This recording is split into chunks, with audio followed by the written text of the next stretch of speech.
आज आहे ना मस्त अशी मटकीची उसळ बनवणार आहे सुकी।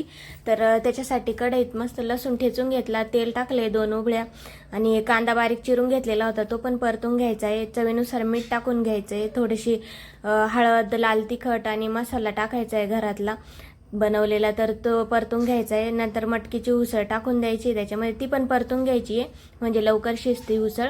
कढीपत्ता पण टाकलेला होता आणि पाणी टाकून मस्त शिजवून घ्यायची झाकण ठेवून। त्याच्यानंतर बघा तरी दिसतीला पण जेवायला दिलं तर त्यांना इतकी उसळ आवडती ना, तर त्यांना खूप आवडलेली होती। अभ्यंतला पण झोपवलेलं होतं, झोपेतून उठला त्याच्यानंतर गावठी तुपाचा रवा बनवला होता त्याच्यासाठी तो पण खाऊ घातला। तर माझ्या मागं तर कामांचा पुरच लागलेला असतो बघा।